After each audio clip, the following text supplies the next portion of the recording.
الله والصلاة والسلام على رسول الله. عشاق حدوتة زملكاوية، الأول نبدأ كلامنا بالصلاة والسلام على سيدنا محمد كما تعودنا معكم. ميدو ولعها. ميدو المهمة تمت بنجاح. المهمة تمت بنجاح. جاب إمام عاشور ومضاها على العقد في بيته.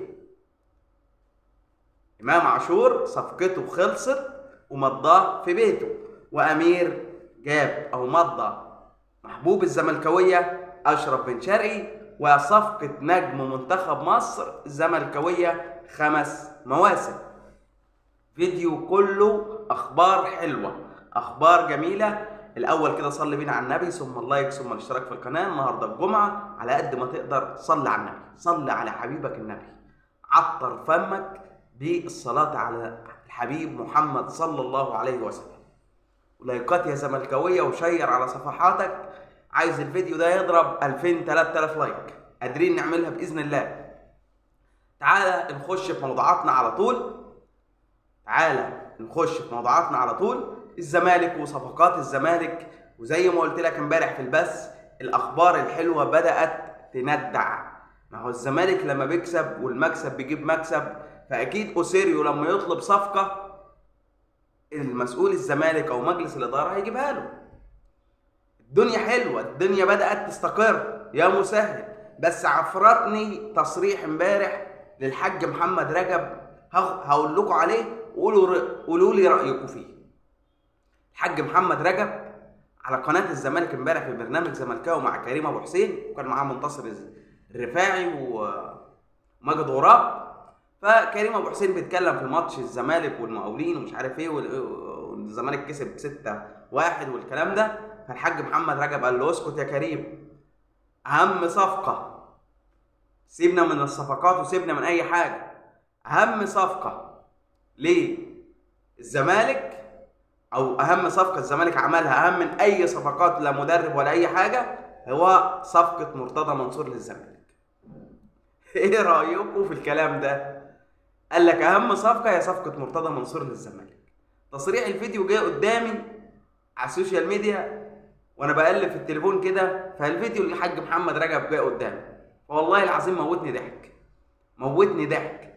اقول لك اهم صفقه هي صفقه مرتضى منصور. سيبك من الصفقات وسيبك من الماتشات، سيبك من الزمالك فاز 6 ولا 7 ولا كان ولا ماني، هي اهم صفقه هي صفقه مرتضى منصور للزمالك. فايه رايك يا زملكاوي في الكلام ده؟ قول لي رايك في تعليقات. تعالى كده سيبنا من الفكاهه اللي قالها الحاج محمد رجب دي، النكته اللي قالها. واوعى تنسى عاش الزمالك، الزمالك وطن، الزمالك في قلبي، الزمالك نادي القرن الحقيقي. اوعى تنسى التعليقات دي. تعالى بقى نخش في موضوعنا على طول. امام عاشور زي ما قلت لك قبل كده، مجلس اداره الزمالك برئاسه المستشار مرتضى كلف احمد حسام ميدو بانهاء ملف صفقه امام عاشور.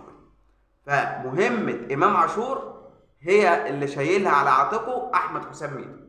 قال لك انا هخلصه وهقنعه وهجيبه. ليه؟ الكلام كتر، الاهلي، بيراميدز، الكومبارس، مش عارف ايه كله، وامام. لكن امام وشقيقه بصراحه مصرين على موقفهم، ان هم رغبتهم الاولى الزمالك. طيب ميتلاند الدنماركي كده هيبيع امام عاشور. فالمهم انك تجيب اللاعب وتمضيه وبعد كده تخلص مع ناديه. هذا ما فعله احمد حسام ميدو ونجح فيه. احمد حسام خد توقيع من امام عاشور، خد منه توقيع على عقد استمارة رغبة انه عاوز الزمالك. خلاص بقى معاه توقيع اللاعب اهم حاجة. بعد كده هيتفاوض بقى مع ميتلاند الدنمارك. شوف هو بعت قد ايه للزمالك. كان الزمالك بايعه ب 3 مليون دولار. معرفش الاقاويل، معلومه مش مؤكده عندي، هل الزمالك استلم ال 3 مليون دولار؟ في كلام انه لا استلم. كلمت مصادر قال هو الزمالك استلم 1.5 مليون دولار بس، فلسه 1.5 مليون دولار. فميتلاند الدنماركي طالب 2 مليون و600، ممكن ينزلوا 2 مليون و500. فالزمالك استلم 1.5 مليون، لسه 1.5 مليون ممكن يكمل عليه ويخلص صفقة إمام عاشور من نادي ميتلاند الدنماركي. يبقى ده قفا محترم للأهلي وبيراميدز الكومبارس في صفقة إمام عاشور. إمام عاشور قيمه فنيه زي قلتها 100 مره وهقولها تاني وتالت. امام عاشور قيمه فنيه كبيره لنادي الزمالك.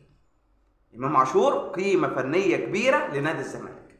طيب ده موضوع امام عاشور. يبقى ميدو خلص مهمته وخد منه توقيع استماره رغبه وتوقيع على العقد، وقال خلاص يا امام هنخلصك احنا من نادي ميتلاند الدنماركي، بس انت التزم الصمت وما تتكلمش في اي حاجه لما ننهي الموضوع. يبقى ده موضوع امام عاشور. تعال الموضوع الثاني، امير وبن شرقي.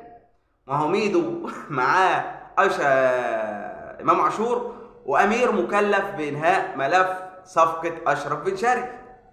صفقه مين؟ اشرف بن شرقي.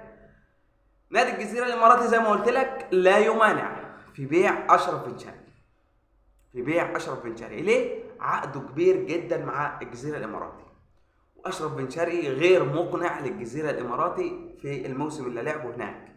واشرف بن شرقي نفسه مش مبسوط وهو في الجزيره الاماراتي. ليه؟ حس بالفرق الكبير بين ما كان بيلعب في الزمالك وتوهجه والكلام كله والدنيا كلها بتتكلم عن اشرف بن شرقي وهو في الزمالك. لما راح الجزيره الاماراتي انطفى، محدش قاعد بيتكلم عنه. فهو حس بالفرق ده وندم. فاشرف بن شرقي طبعا زي ما قلت لك قبل كده قفل الباب في وش الاهلي ووش بيراميدز والكومبارس، وصمم على رغبته للزمالك. هو كان جاي له عرض من الوداد المغربي، جاي له عرض من الدوري السعودي، احد انديه الوسط في الدوري السعودي، والزمالك، لكن هو اختار الزمالك. امير مرتضى الكوره كانت في ملعب مسؤول الزمالك. امير مرتضى تواصل مع مسؤول الجزيره الاماراتي وخد منهم موافقه، ووصلوا لرقم هيدفع في اشرف بن شرقي، واشرف بن شرقي هيتقاضى مع الزمالك $1,300,000. يعني بتتكلم في حوالي 40 مليون في الموسم. اشرف بن شرقي يستاهل لانه لاعب محترف مستواه. ما انت عندك حسين الشحات في الاهلي مثلا بياخد قد الرقم ده. طب اشرف بن شرقي ولا حسين الشحات؟ لا، اشرف بن شرقي قد حسين الشحات 100 مره. فمش خساره في الرقم لانه لاعب محترف، في النهايه لاعب محترف. هو انا مثلا لما اسافر اتغرب يعني بشتغل في مصر في بلدي، ولو جيت اسافر بره الكويت ولا الامارات ولا السعوديه ولا اي بلد بره، اكيد الراتب انا مسافر ليه؟ عشان الراتب بره غير الراتب اللي هياخده هنا في مصر. الراجل متغرب. فقصه بن شرقي خلاص خد موافقه امير من الجزيره الاماراتي بعرض الزمالك، وبن شرقي كده موافق 1,000,000%. ليه بقول اشرف بن شرقي وامام عاشور؟ لان دول مستحيل هم قالوا كده مستحيل نلعب للاهلي الاثنين دول. طيب تعالى للصفقه الثالثه، نجم منتخب مصر. وللاهلي كان داخل من بعيد في الصفقه وبيراميدز الكومبارس، لكن اللاعب رغبته هي من حسمت الامر. احنا بنتكلم عن محمود حماده نجم نادي فاركو، لاعب وسط نادي فاركو. محمود حماده ايه رايك في الصفقه؟ انا شايفه صفقه كويسه جدا كمان. محمود حماده لاعب دولي، لاعب كبير، رغبته الزمالك بيتفاوض معاه من فتره وكان عاوز يجيبه في الميركاتو اللي فات، لكن ايقاف القيد عند فاركو لو تفتكروا هو اللي عطل صفقه انتقال محمود حماده للزمالك. فالصفقه دي اتاخرت سنه، لكن مسؤول الزمالك خلصوا صفقه نادي محمود حماده من نادي فاركو باتصال من المستشار مرتضى بمسؤول نادي فاركو. خلص اللاعب وهيروح لعيبه لنادي فاركو، هتدخل صفقات تبادليه، ياخدوا مثلا اللعيبه اللي هتمشي بالنادي الزمالك، او الزمالك هيستغنى عن كذا لاعب فيدخل ياخد لاعب او اتنين ونجيب محمود حماده وندفع فلوس، مفيش مشكله. لكن صفقه مهمه جدا جدا جدا للزمالك هي محمود حماده.